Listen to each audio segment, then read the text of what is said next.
alaihi wasallam, innal ghadaba minasyaitani wasyaitanu khuliqa minan nari wa innama tudfa'un naru bil ma'i fa idza ghadiba ahadukum falyatawaddo.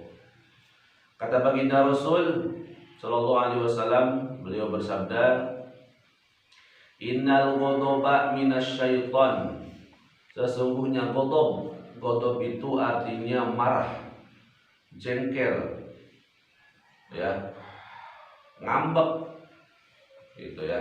Jadi innal ghadab,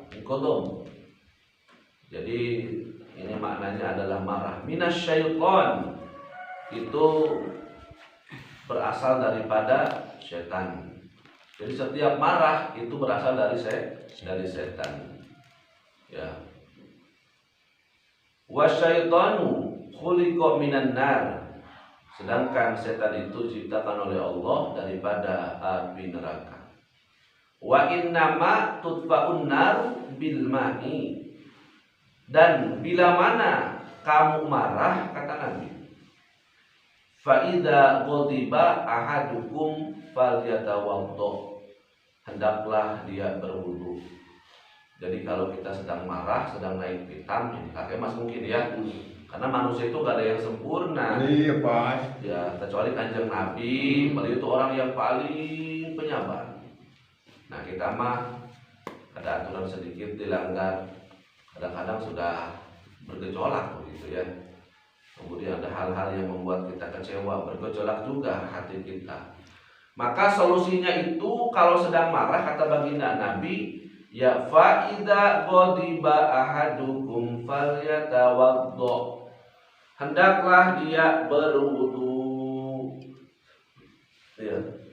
Jadi kalau ada teman yang marah, kita suruh saja berwudu. Ya, kita tuh ambilkan air, gitu ya, disuruh berwudu. Kita kan apa-apa kalau lagi emosi itu berwudu. Iya, memang harus kakek emas itu ya. Kalau lagi sewa Gitu ya. Jadi ternyata selama ini wudu itu tidak hanya untuk sholat saja ternyata.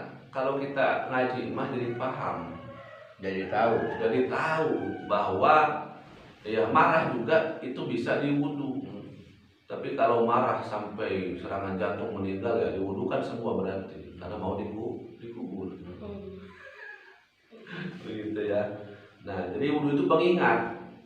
Ya makanya kata ulama begini, hidup manusia itu sangat singkat. Ya, apa singkatnya?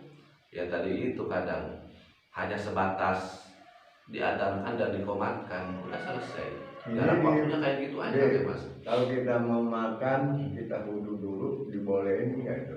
Kalau mau makan, kalau ada keterangannya ya boleh begitu ya. Coba dilihat itu kita.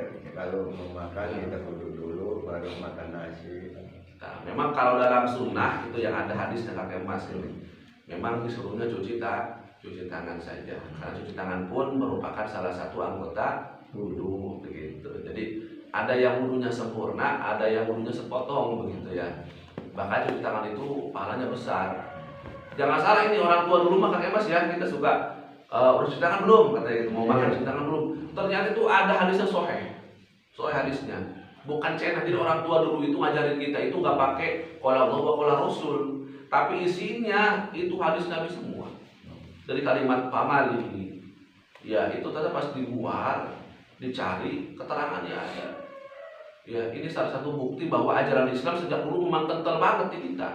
Kakek masih bersyukur nih, karun-karun kita, mereka mungkin tidak berimamah, tidak bersorban, ya mereka mungkin tidak bergamis seperti Abia, ya tetapi ilmunya luar biasa, masya Allah. Dan yang diterangkan itu tahu adab bahwa di Nusantara itu bukan orang Arab dengan bahasa mereka, tetapi isinya adalah qala Allah wa qala Rasul, masya Allah. Itulah salah satunya, mereka adalah sesepuh para wali songo itu. Ya ini luar biasa. Makanya kita sebagai generasi muda penerus, jangan sampai ibaratnya kita itu punah daripada ajaran-ajaran para waliullah, para wali songo terutama. Baginda Rasulullah SAW beliau bersabda, inna fikum man yakunu sari al-ghadabi sari al-fai'i wa fikum man yakunu sari al-ghadabi bati al-fai'i fa khairukum man yakunu bati al-ghadabi sari al-fai'i wa syarrukum man kana sari al-ghadabi bati al-fai'i. Jadi kalau baca hadis itu tidak seperti baca Quran. Ya, ketemu dengan salah satu huruf IPA nggak usah didengungkan gitu ya. Kalau baca hadis mah itu, kalau baca Quran iya gitu ya. Nah. Apa kata baginda Nabi? Inna fikum, sesungguhnya di kalangan kamu man yakunu sari al-ghadabi, ada orang yang lekas marah. Ya. Sari al-ghadabi sari al-fai'i, ada orang yang lekas cepat marah tapi cepat juga redaknya. Itu Nabi sedang menjelaskan ya. Nanti Nabi akan mengarahkan kita marah yang mana yang dosa, marah yang mana yang memang kategori normal, kategori emas ini ya. Karena watak manusia itu kan ya bukan malaikat yang nggak pernah marah, tapi bukan setan juga marah-marah tiap detik, ibaratnya punya kebencian. Jadi kata Nabi itu sesungguhnya di kalangan kamu itu ada orang yang cepat marah, cepat pula berhenti marah. Ada yang kedua yang lekas marah tapi lama mau berhenti marahnya, nyerocos aja sampai beberapa minggu kemudian masih kena marah. Ya, gitu Jo. Anehnya ya. Ada pula yang lambat marah, hese marah, direngkas gedebluk, selibay. Gitu. Nek diu kos dia awas bedu, senyumin aja misalkan dia. Anehnya itu lambat marah. Ya, hese marah menimbang teuing, soleh teuing lamun cikurang teh mah. Ya. Ada orang di sini yang lambat marah dan cepat reda. Sudah malambat marahnya, sudah mah babari. Ya, tibang marah saketik langsung bageur deui. Ya. Nah, di sini ada yang cepat marah, cepat reda. Ada pula yang lambat marah dan cepat redanya. Jadi tiga golongan nih harus diingat ya. Jadi kata Nabi itu manusia itu nih ada orang yang cepat marah, cepat reda. Yang kedua ada orang yang cepat marah, lambat redanya. Ada yang ketiga ada orang yang lambat marahnya dan cepat redanya. Begitu ya. Maka disampaikan di sini oleh baginda Rasul ya. Jadi fa khairukum man yakunu bati al-ghadabi sari al-fai'i. Yang terbaik. Nah, jadi Abiyah misalkan kita nih harus jadi orang gimana ini? Orang yang lambat marahnya dan cepat redanya, apa orang yang cepat redanya misalkan cepat juga marahnya, atau bagaimana ini? Maka yang terbaik adalah yang lambat marahnya, cepat redanya. Lambat marah, artinya jangan langsung marah-marah, gitu ya. Sebentar-bentar marah, bentar-bentar marah, begitu ya. Artinya dia itu marahnya itu tidak langganan, tidak sering, sesekali doang, gitu ya. Lambat. Kalaupun mau marah itu harus diam dulu. Makanya hati-hati kepada orang-orang yang kita yang kebanyakan begini Bi, ya cepat marah, cepat rendah. Yang kebanyakan dijalanin tuh. Oh, jadi gitu ya? Iya, model apa? Marah, cung ya, rendah lagi itu sistem apa gitu ya? Itu emosi, tapi cepat rendah begitu ya? Cepat rendah, nggak semudah itu yang dibayangin kita ya. Kalau yang lambat marah berasa jarang. Nah, iya. Tapi lebih bagus yang lambat marah ya. Nah, di sini kata baginda Rasul, fa khairukum, tuh yang terbaik katanya, fa khair, yang paling bagus. Itu kita itu harus lambat marah, enggak cepat-cepat marah, jadi santai aja. Ya. Jadi ketika kita dijengkelin sama orang, dihina, diledek, apa jangan saya aja, memang benar itu. Gitu ya. Kata Nabi itu yang terbaik itu lambat marah udah, santuy aja, dibawa enjoy aja, ya. Dan lekas reda, cepat reda, artinya udahlah. Jadi ibaratnya begini, udah lambat mau marah, keburu berhenti lagi nggak marah. Iya. Itu lebih bagus daripada sing kata Nabi wasyarukum. Waduh, wasyarukum itu artinya syaru, jelek. Ya wasyarukum man kana sari al-ghadabi ya bati al-fai'i. Dan yang terburuk, yang paling jelek ini ya, yang paling parah. Itu ya. Kalau dosa tema yang paling berdosa. Marah lambat Ya. lah ya. Ternyata yang cepat marah tapi lambat reda. Iya, itu dia. Sudah langsung marah-marah, hese dibujuk rayunan. Didendam aja. Dendam aja berhari-hari itu. Ya kadang-kadang udah sabar aja. Sabar gimana? Wah, kenapa? Gitu ya. Atau ketemu Emosi lagi. Aduh. Itu ternyata adalah akhlak yang paling buruk. Itu pun terangkum dalam kitab Turatul Nasihin dan dalam kitab Zubdatul Wa'izin. Kita mah nih usahakan meskipun kita cepat marah, meskipun misalkan ini kan kata Nabi itu yang paling bagus lambat marah. Ya. Kita mah udah setuju semua, cuman kan kenyataan kakek Mas ya di kita mah kadang-kadang langsung panas banget hati kakek aku gitu ya. Tapi minimal kata Nabi itu cepat redapnya lah. Iya. Ya cepat-cepat kita langsung cepat. Astagfirullahaladzim. Makanya langsung berwudu. Kalau nggak berwudu kita baca istighfar itu nggak jadi masalah. Atau baca ta'awud karena banyak hadis yang menyatakan jika kita marah maka berlindunglah kepada Allah daripada godaan setan yang terkutuk. Itu perintah baginda Nabi. Kita dari air wudhu nggak ketemu lagi di jalan di mana? Baca saja a'udzubillahi minasyaitonirrajim. Kalau Nabi begitu berkali-kali. Ya. Nah, itu boleh. Yang kemudian ada juga tekniknya yang kata baginda Nabi kalau lagi marah itu kalau posisi marah sedang berdiri langsung duduk. Kalau duduk masih juga ada rasa marah langsung selonjoran.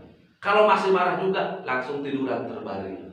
Maka itu adalah sebagai peredam daripada rasa marah. Jadi posisi kita sedang marah itu darah sedang naik. Kalau dirubah posisikan keadaan duduk yang lainnya, maka turun lagi. Itulah hubungan antara dalil dan dunia medis. Maka baginda Nabi itu luar biasa. Zaman dulu belum ada kedokteran sampai mengukur darah. Ya, tapi ternyata darah itu bisa berubah dengan posisi. Makanya orang darah tinggi itu harus selonjoran, harus santai, misalkan begitu. Jadi merubah posisi itu ternyata bisa menurunkan darah tinggi. Ya, rasa marah juga terutama. Jadi kita ulangi, maka yang terbaik adalah orang yang lambat marah, cepat rendah. Ya, dan cepat redahnya. Ya, dan yang paling buruk adalah orang yang cepat marah tetapi susah untuk bisa baikan lagi. Itu adalah orang yang paling buruk, yang mudah-mudahan kita terjauh daripada hal tersebut. Amin ya robbal alamin. Jadi kita jadi manusia itu nggak boleh lambat ini, nggak boleh marahnya lama, nggak boleh. Nggak boleh. Ternyata itu nggak boleh lebih daripada tiga hari. Nggak boleh. Kita ini misalkan ya, gimana nih kalau kita marahnya gede banget kan? Iya, udah seminggu lama. Masih inget aja. Ingat aja dosa itu dia malah. Waduh, belum ada kekurangan. Misalkan ya, apalagi masalah tanah, misalkan masalah apa kita kepikiran. Ternyata kita Muslim itu hanya diharuskan. Kalau mau marah diharuskan nih. Kalau mau marah, tanggung marah itu jangan lebih daripada tiga hari. Ya. Artinya kalaupun mau sabar bahkan dicap ahli sabar ketika mampu menahan emosi selama 3 hari. Itu di kategori termasuk innallaha ma'as-sabirin. Termasuk orang-orang yang dicintai oleh Allah karena kesabarannya. Jadi kita misalkan hari ini tiba-tiba kita maaf ya, kita itu dihina sama orang. Ya disebut aneh-aneh, kita sedang jualan dihina, diledek. Nah kita simpan amarah kita minimal 3 hari. Tapi kakek Mas itu ternyata luar biasa, 3 hari itu ternyata ada keistimewaan yang lain. Jadi ciri kita sabar itu yang pertama ya kita senyumin aja. Hati bergejolak wajar, senyumin. Yang kedua setelah bergejolak ikhlasin. Yang ketiga tahanin selama 3 hari. Nanti ada keajaiban di sana. Abi dulu pernah nahan. Mungkin masih tahu kisah Abi ya dulu ya waktu masih sekolah. Sudah nggak asing lagi. Pulang sekolah, cok motor sudah pakai silet, seret, belah 2, cok motor lu. Dulu ada motor ini ya, kebayang nggak pulang sekolah, itu cok motor sudah belah, sudah suwek. Ya, masih sahabat kita ya. Abi nggak pernah cerita sama orang tua. Kadang-kadang malah dilapan jok motornya begitu ya. Orang tua nggak sadar, kadang-kadang nggak begitu peka. Nah, besok lagi pas pulang spion nggak ada jok. Spion nggak ada sebelah begitu ya, dicabut sama orang. Terus sampai kakek Mas.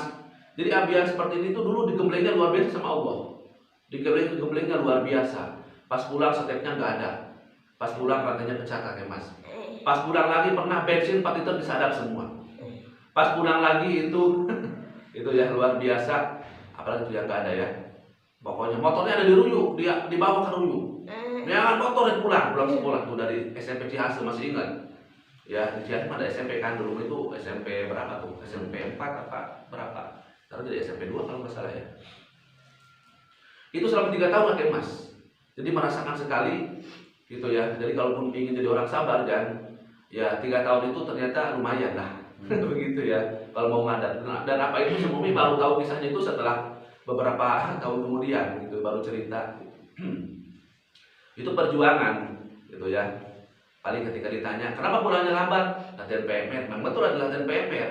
Cuman motor di bengkel begitu ya. Karena kenapa? Ya tadi itu ya serba nggak ada, ban betusan. Itu Mas betul-betul pakai paku. Gitu ya. Kata Abia. Justru Abia kalau pulang sekolah itu kadang-kadang berpikir, sekarang apa lagi yang nggak ada? Kata Abia begitu ya. Motor ada ternyata, tas Abia nggak ada. Tas satu udah ada yang ngambil duluan. Aduh kata Abia kayak ini mah parah banget begitu ya. Dan Abia berdongeng, ini bukan dongeng palsu kakek Mas. Ini menceritakan kisah pribadi semenjak sekolah gitu ya. Bagaimana teman-teman begitu zalim. Ya, tetapi sekarang Allah membalikan fakta kakek Mas.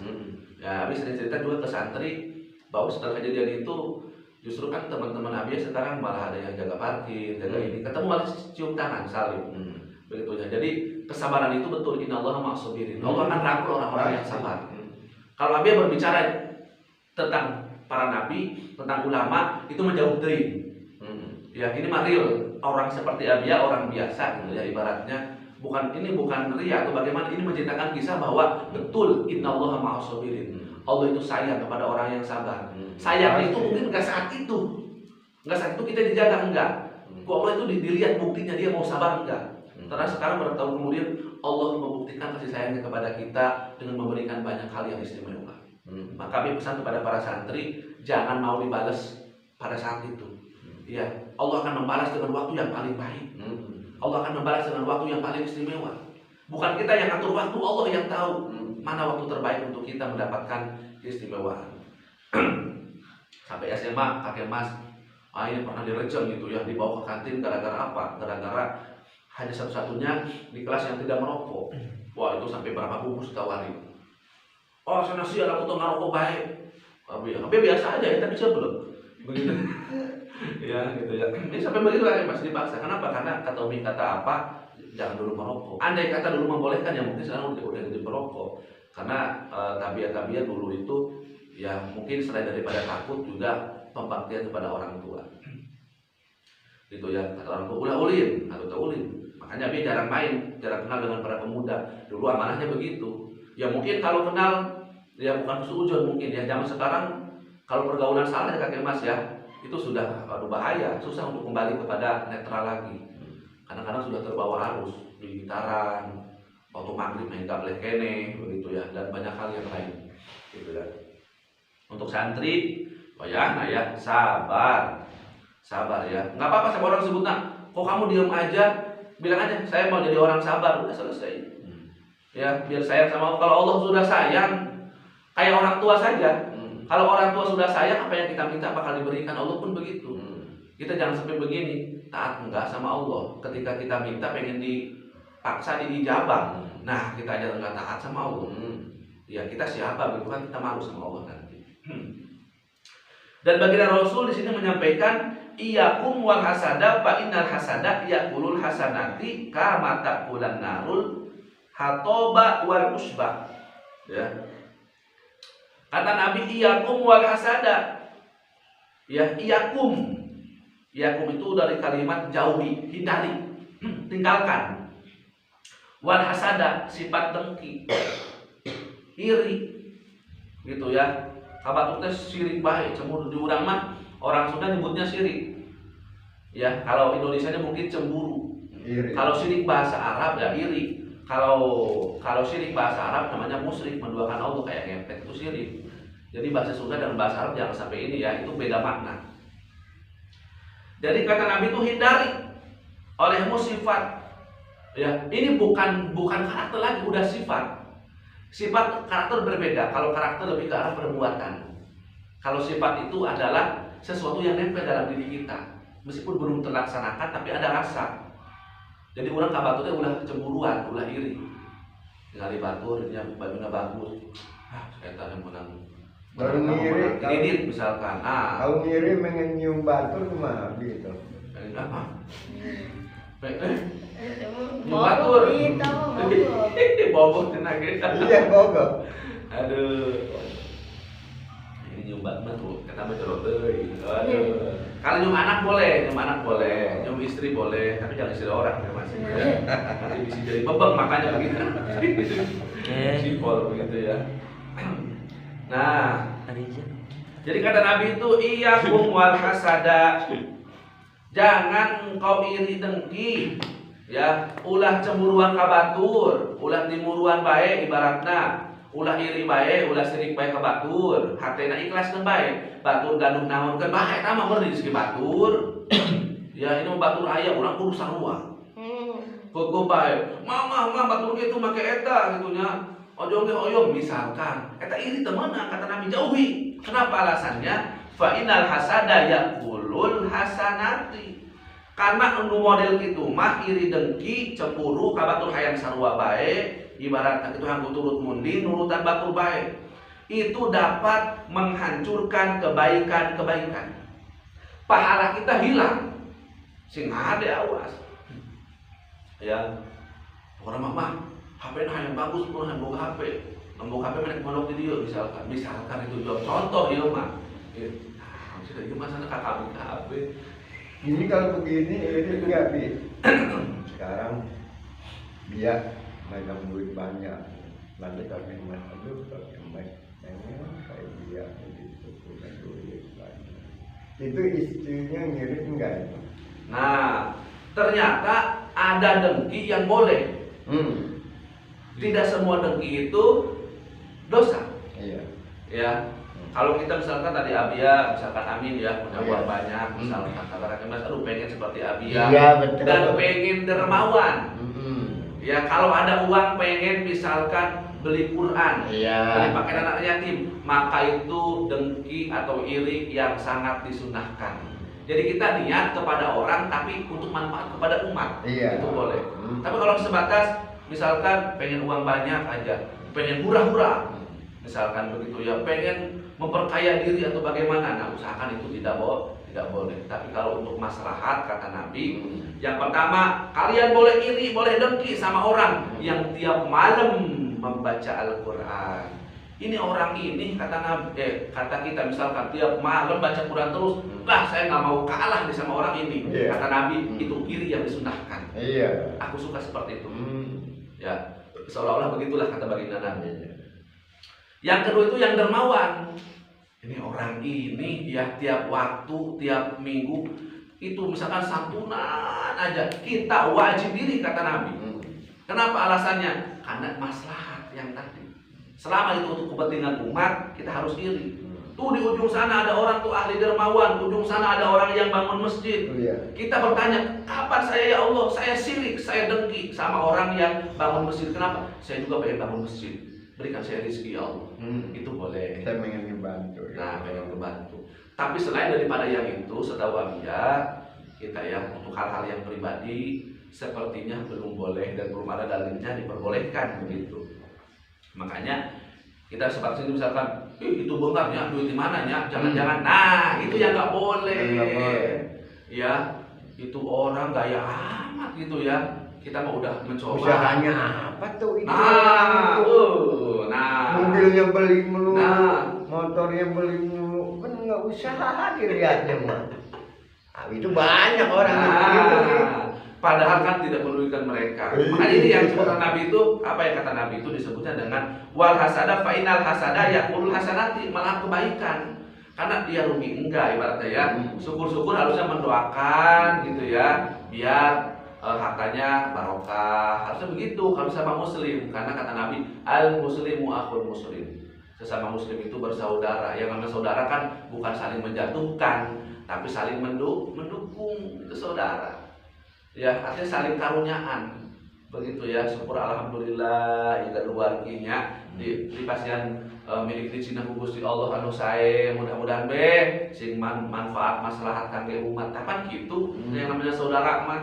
Nah, kata Nabi di sini, fa innal hasada yaqulal hasanati kama taqulan narul hataba wal usba.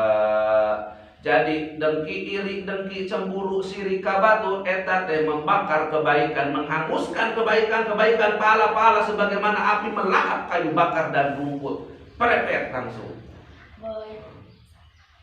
Ini sama biasa. Ambil was. Tapi ayo. Iya. Get genong boy, eta bau di mbok eta apa? Jom. Pegang. Kabiakeun. Bro, biar aja mau ke kamar mandi besok. Si mau orang kan. Kalau di sana aja deh, nggak apa-apa. Nanti kalau mau lagi sini ya. Kenduhan kene beuyeung mah. Hah? Kenduhan kene. Duduk dulu ya. Kenduhan kene. Jadi seperti kayu, seperti api yang melahap kayu bakar. Kayu bakar itu ya dari teh urang, suluh yang kering. Kakek Mas ya. Kalau dibakar kan dua bulan tuh lumayan. Kayak rumput yang kering. Ya, atau kata Nabi ya sifat dengki tersebut ya itu menjerumuskannya kepada kekufuran, kufur. Ya, huruf ka, fa, ro. Ada kufur, ada kafir. Hati-hati ini. Coba bayangin ada orang begini. Ini orang ini ya, misalkan ada gaya amat ini, beli ini, beli itu gitu ya. Itu kalau dibiarkan itu akan jadi kebencian. Ya, dan bahkan kadang-kadang diundang pun tidak datang, jadang kita ya. Padahal nggak ada hubungannya sama dia. Kita ibaratnya beli motor pun nggak minta uang ke dia, kakek Mas ya. Misalkan begitu. Jadi yang namanya rezeki itu memang betul-betul melahap. Akhirnya kita kesana pun kadang-kadang dicuekin. Kata orang mah kan yang punya motornya misalkan salah saya apa begitu ya. Perasaan saya motor pun beli sendiri, ibaratnya kok saya digelehan. Makanya dengki itu betul-betul masya Allah itu melahap, merusak kebaikan-kebaikan dia. Ya. Kalau dengki mah itu artinya Busuk ya. Betul sekali ya, membenci tanpa alasan kayaknya kan. Memang tadi teh ya, iri teh ya. Iri. Gitu ya, cemburu. Ya. Jadi maknanya di sini memang masya Allah luar biasa. Kita intinya adalah jangan mau memiliki sifat dengki. Kalau ada orang yang kaya, doakan. Ya, ada orang yang miskin juga, doakan sama kita. Semoga dia kaya, semoga sejahtera. Orang yang kaya, semoga dia dermawan. Kalau yang miskin sejahtera, yang kaya dermawan, semua orang tidak akan kesusahan, kakek Mas. Kakek Mas bisa membayangkan dari sini misalkan orang-orang kaya semuanya dermawan. Abi yakin orang miskin pun tidak akan terasa miskin. Semua kebahagiaan. Ini kan kadang-kadang orang kaya, ada yang dermawan seorang, bukan diikutin sama orang kaya lainnya, malah jadi bahan perbincangan. Malah harusnya, oke, dia bisa santunan, dermawan, bisa beri sodako, saya juga harus. Kita dikali berapa orang yang kaya itu Sawalan Timur luar biasa kakek Mas. Nggak ada lagi kayaknya orang-orang yang betul-betul di bawah banget, nggak ada. Karena di Islam itu harus saling menolong. Tapi kadang-kadang kalau ada orang kaya seorang doang yang unjuk gigi ibaratnya, pasti akan jadi bahan hinaan, bahan omongan. Yang harusnya itu jadi bahan penyemangat buat yang lain kakek Mas ya. Masya Allah. Nah itulah ya hidup di alam dunia yang fana ini, begitu ya. Bahkan kata baginda Rasul, ya kita sebentar lagi nih ya. Laisa minni du hasadin wala du namimatin wala du kahanatin wala ana minhu. Summa tala alaihi salatu wassalamu hadhil ayata walladzina yuduna almu'minina wal mu'minati bighairi maktasabu faqad ihtamalu butanan wa isman mubina. Apa kata Nabi? Laisa minni du hasadin. Bukanlah golonganku. Tuh, bukanlah umatku. Ya. Dan dia tidak termasuk ke dalam golonganku. Siapa? Ya. Du hasadin, orang yang suka dengki. Tuh, hati-hati. Tidak hanya menghilangkan kebaikan kakek emas. Bahkan kata Nabi, dia bukan umat saya. Nah, kalau udah begini kan kita Repot kakek Mas. Kalau kita sholat, ngaji, pakai mukena, pakai sarung, ya, tapi kita masih ada iri dengki sama orang. Tiba-tiba di yaumil qiyamah kata Nabi, kamu bukan umat saya. Aduh, sakitnya tuh di sini. Ya, John, bayangkan. Ternyata iri dengki itu sesuatu yang besar, yang bahkan dibenci oleh Nabi sampai Nabi mengatakan laisa, bukan. Ya, meskipun kita tahu saya umatmu ya Rasulullah, sholat 5 waktu, enggak, laisa. Kamu itu bukan umatku, bukan. Ya, siapa itu? Orang yang dengki. Yang kedua, waladun namimatin, orang yang suka adu domba. Resep kita adu domba. Jual ke dia ngomong nak naon, jual ke sana ngomongnya lain lagi. Itu ya. Cik eta oke bla bla bla bla bla. Ah, masa iya sih? Oh, kamu tadi omongin begini, nanti dia adu domba fitnah. Ya, maka dia bukan umat Kanjeng Nabi. Waladu kahanatin. Ya. Nah, kalau di sini kahanatin, orang yang ibaratnya dia, maaf ini ya, ada yang namanya ruqyah syariah, ada yang namanya ruqyah syirkiyah. Apa bedanya? Ada syariah, ada syirkiyah, kakek Mas. Kalau syariah biasanya dimiliki oleh para kiai yang syar'i. Dia bisa mengobati orang. Kalau syirkiyah, dia maaf ya, bukan kiai. Ya, ilmu agamanya terbatas, tapi bisa mubaran. Hati-hati, itu bisa kategori dan sebut dukun teh. Makanya kata Nabi itu, bukanlah umatku yang termasuk kahanatin. Kahanatin itu termasuk ibaratnya dukun, peramal, tetapi dia tidak menggunakan dalil, tidak menggunakan ibaratnya hitungan-hitungan yang mana diterapkan oleh alimil ulama hikmah. Hati-hati kita berobat pun kita harus menjaga diri. Tanya dulu nih orang yang kita mau berobat ke sana itu, dia sholatnya terjaga apa tidak, itu jangan. Iya, ini begini Bima. Nah, Sekarang kan ada tukang syariat. Orang itu saya perhatiin belum pernah sholat, belum pernah apa, kebaikan juga enggak, malah itu yang banyak itu sama tukang syariat itu kesombongan. Saya mah itu kadang-kadang ada yang minta ke situ, saya mah nggak ngasihin, nggak pengen aja sama tukang sama dukun yang model itu. Saya mah walaupun saya berobat itu istilahnya nggak baik kan, kalau dia ahli ibadah mah saya udah sah aja. Oh gitu ya. Betul. Memang iya kakek Mas. Jadi hati-hati ini ya, hati-hati. Bedanya begini. Apa bedanya? Maaf sekali. Pun ya, ahli syariat jalan salah dengan ahli syariat jalan yang soleh, bedanya begini. Iya. Kadang-kadang maaf, kalau dukun itu kadang-kadang hanya bisa ngobatin orang. Ya, bisa nyuruh supaya ibarat ini amalan untuk supaya benghar. Tapi maaf, dia nggak benghar-benghar kakek Mas. Susah. Kenapa alasannya? Karena mintanya bukan kepada Allah, mintanya kepada setan. Ya. Jadi bedanya begitu. Tapi kalau maaf ya, kalau ulama-ulama yang memang syariatnya dalam jalur yang putih, syar'i, biasanya sebelum ngomong ke orang masalah benghar dia amalkan dulu. Amalan-amalkan kan bersanad. Ini sanad itu yang paling utama. Jadi kalau nanti nyari kemanapun, kalau ingin lebih dalam, tanyakan sanadnya kemana ya, sanad amalannya. Misalkan nanti mandi ini, nanti pejit ayam ini itu, ya boleh aja, tapi sanadnya kemana dulu ini, ulama atau wali yang mana nih yang kira-kira diikuti. Kalau tidak ada, mohon maaf, kita datang ke sana aja, melangkah itu ya, itu 40 hari ditolak amal ibadah kita kakek Mas. Hadisnya jelas itu dalam kitab ruqyah itu, barang siapa yang datang ke dukun, baru datang. Belum menanyakan, baru datang. Kita tahu dia dukun. Kenapa, dari mana penilaian kita? Dia sholatnya enggak. Nggak ada kebaikan gitu, dia cuma sebatas tukang nyari hantuan. Pokoknya kita acak dukun saja, bukan hal ibadah. Iya, gitu ya. Maka kakek Mas, kita nyampe ke sana itu, ya, itu 40 hari ditolak amal ibadah kita.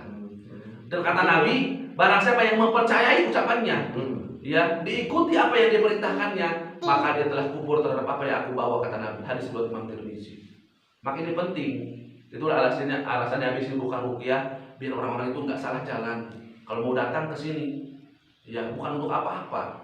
Ya, ini uang ibarat 10.000, ya, dikeluarkan, tetapi hati-hati kita salah injek ke rumah orang, salah datang ke ruang syariat, itu maaf ya, taruhannya iman.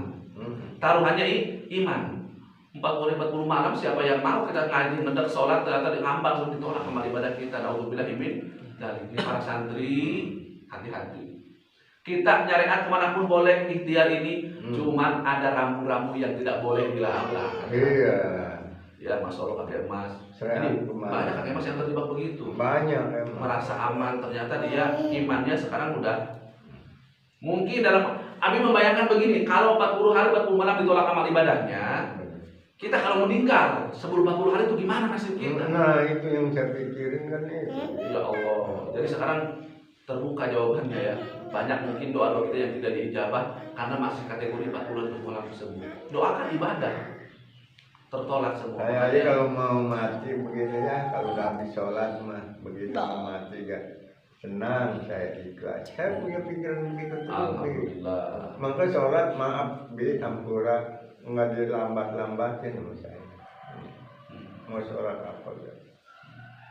Masih kuat jalan, mah tetap saya mau sholat. Kalau udah habis sholat mati silakan udah melaksanain yang 5 waktu begitu. Kalau belum sholat mati makanya keduhung gitu. Memang luar biasa perjalanan hidup ya.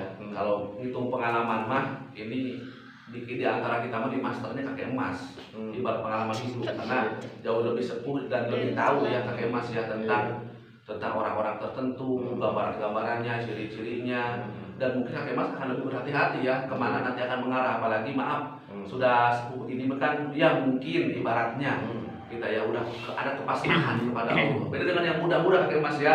Kalau seumuran Abia, kemudian Rijan yang lainnya mungkin masih pengen panjang lengkah kalau kata Iya orang tua betul, ya. betul. Karena kadang iman nomor 2, yang satu yang penting mah kepuasan dulu. Tetapi dengan adanya pondok begini mudah-mudahan setidaknya iman dan nafsu itu bisa sejajar, artinya bisa membackup nafsu nanti lah. Iya. Gitu ya. Iya. Nah jadi kata Nabi itu yang bukan termasuk umatku itu yang pertama yang suka mendengki, yang suka ini. Kalau sesekali boleh nggak? Kalau seringan mah jangan, sebenarnya suka mendengki juga. Yang kedua adalah yang adu domba, sengaja itu masuk supaya pada sehat. Ngomong ka batur naon, ka dieu lain deui, akhirnya batur gelut gara-gara urang, eta adu domba namanya. Yang ketiga adalah para dukun-dukun, tukang ramal, tukang ini suami syariat semuanya. Ya, tapi mintanya bukan kepada Allah. Kata Nabi, ya, aku pun bukan golongan dari mereka. Jadi dia bukan golonganku, kata Nabi, dan aku pun bukan golongan dari mereka. Begitu ya. Berarti Nabi itu nggak suka mendengki, nggak suka adu domba, dan tidak berperilaku seperti dukun, begitu ya. Nah, dan kemudian di sini beliau menyampaikan firman Allah, dan orang-orang yang menyakiti orang-orang yang beriman. Tuh, ini tentang dengki ya. Dengki kan menyakiti orang. Ya? Iya, Pak. Dan orang-orang, dan siapa saja orang yang menyakiti orang beriman, laki-laki ataupun perempuan disakiti dengan perkataannya, lah cenah paling ge eta cenah beunghar menang misalkan itu pokoknya berkata yang tidak baik lah. Apa kata Allah Subhanahu wa taala, apalagi kalau tanpa kesalahan, enggak ada salah, ya dikarenakan dengki teh mengada-ngada, paling dia itu doang bla gitu ya, maka sesungguhnya mereka telah memikul kebohongan dan dosa yang nyata. Memikul kebohongan dan dosa yang nyata. Makanya oleh karena itu, yuk jadilah kita pribadi yang baik, pribadi yang betul-betul mencerminkan akhlak baginda Rasulullah Sallallahu Alaihi Wasallam. Makanya di sini beliau mengatakan, sitatun yadkhulun naro qabla hisabi, isitatin kila man ya Rasulullah. Qala al-umara ubil jawri wal arabu bil asoy baiti wadahakinu bil kibri wa tujaru bil khiyanati wa ahlu saro wa ahlur rosatiki bil jahli wal ulama bil hasadi. Ada 6 golongan manusia yang masuk neraka sebelum dihisab. Orang-orang mah ditanya dulu benar dan salahnya. Kalau dia salah neraka, kalau dia benar surga. Tapi kakek Mas, ini mah ada orang masuk neraka sebelum diwawancara. Langsung baik diambil nyawanya, masuk dia kubur, langsung diseret nanti. Enggak ditanya-tanya aja masuk neraka. Ya, sahabat bertanya. Ya, sini. Qala Umarul. Begitu jadi Qala, jadi manhum ya Rasulullah, kila manhum ya Rasulullah. Kata sahabat itu, siapa mereka ya Rasulullah? Ya, maka beliau menjawab di sini, yang pertama, para pemimpin pemerintahan karena kelalimannya. Ya, tadi korupsi ya. Itu ya zalim, sewenang-wenang membuat aturan sakadaek baik. Itu mau nggak disidang lagi, jadi diseret aja gitu. Nah, begitu ya, mentang-mentang pemimpin.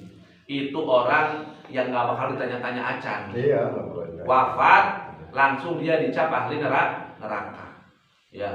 Kemudian yang kedua, orang-orang Arab karena fanatik kesukuannya, orang-orang Arab yang berlebihan. Ya.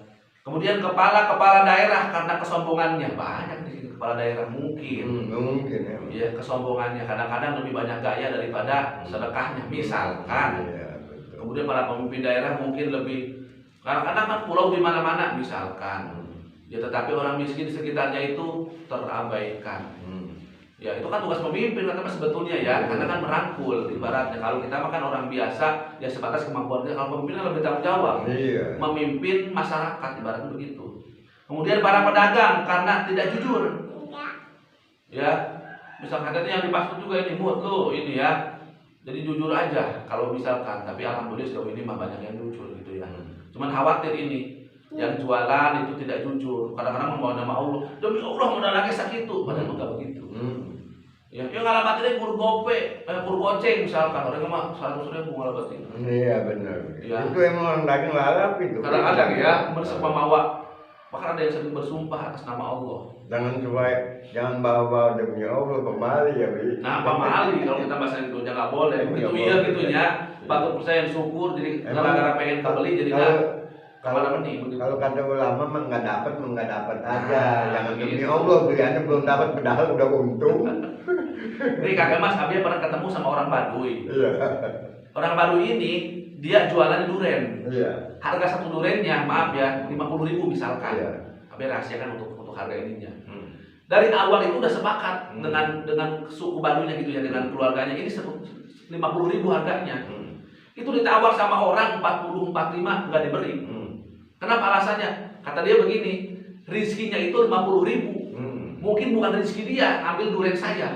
Dia tetap jualan dengan harga 50.000. Ketika ada yang beli, inilah hak saya. Itu salah satu siapa? Pedagang yang jujur yang luar biasa. Karena kenapa? Dia kan udah hitung keuntungan kerugiannya. Artinya ini tidak mudah, tapi mungkin boleh juga ada keterangannya memang yang kita memurahkan untuk pelanggan, tapi dicela bagi orang yang nawar berlebihan. Ini harga duren berapa? 50.000. Udahlah 15.000 aja. Nah, itu dosa kakek Mas itu. Ada hukumnya itu. Itu tentang bab muamalah. Aduh, pokoknya dalam banget itu tuh. Ya, hati-hati loh. Nawar meskipun bercandaan tapi terlalu bawah. Iya. Itu hati-hati, dosanya besar. Mengejek namanya. Mengejek itu kan udah jauh mengejek. Mengejek seolah-olah menghina. Akhirnya kan begitu ya. Itu ada. Itu dalam bab perniagaan, bab muamalah. Nauzubillah min dzalik. Aduh, serem-serem nih, makanya kita jangan enak jadi pedagang, awas ya. Kadang-kadang kita mahal teuing bisa jadi riba. Tuh mahal teuing. Kopi harganya berapa? 2.500 dijual, misalkan di pantai 20.000 misalkan. Itu udah riba, hati-hati. Misalkan kalau umuman kopi misalkan harga 2.000 dijual 15.000 misalkan, berlebihan. Terlalu lebihnya itu. Nah, terlalu banyak. Tetapi ada juga yang diperbolehkan berkali-kali lipat gitu ya, dengan alasan tertentu di perjuangan misalkan. Ini misalkan harga sini kok mahal amat, kita yang jadi pertimbangan adalah ngambilnya susah misalkan, itu masih boleh. Kalau ini misalkan tiba-tiba dari agen sekian dijualnya melambung tinggi, nah itu hati-hati kita ya. Makanya dagang pun masih banyak kesalahan-kesalahannya. Kemudian jadi yang masuk neraka tanpa ditanya dulu nih, selain daripada pemimpin yang tadi ya yang berdosa ibaratnya gitu ya. Orang rata-rata pemimpin sini, kepala daerah yang sombong, pedagang yang tidak jujur, para penduduk karena bodoh. Ya, para penduduk dusun karena kebodohannya. Artinya mau diajak untuk berbuat dosa oleh pemimpinnya misalkan, oh ini kita gimana nih, ini kira-kira anggur merah halal apa tidak? Oh halal aja lah, lumayan buat jual beli. Masyarakat mengiyakan misalkan. Hati-hati. Dan yang terakhir adalah orang-orang berilmu, para kiai, para ulama yang dengki kepada ulama yang lain. Hati-hati. Kakek Mas ini kebahas kakek Mas nih. Kebahas kakek Mas. Hati-hati kita. Ya. Para alim ulama yang dengki hatinya, ini udah ulama loh. Orang biasa dengki, orang biasa nama juga kakek Mas. Iya, Ini mah nggak begitu tahu orang nggak begitu biasa. tahu, wajar. Namanya ulama kan tahu ya. Jadi kata Nabi itu ya, 6 golongan ini dia akan masuk neraka sebelum diwawancara, sebelum dihisab udah masuk terus ke dalam neraka. Yang golongan yang terakhir adalah orang-orang alim, orang-orang yang berilmu ya, karena dengki, karena kedengkiannya. Nauzubillah min dzalik. Udah kita mah pasrah aja di sini. Orang lain dengki, kita cukup tahu bahwa itu adalah perbuatan yang tidak baik dan dibenci oleh baginda Rasulullah sallallahu alaihi wasallam. Wallahu a'lam bishawab. Terima kasih, mudah-mudahan bermanfaat di dunia wal akhirat. Mudah-mudahan kajian hari ini meskipun sedikit sebentar, tapi mudah-mudahan menambahkan hasanah keilmuan kita.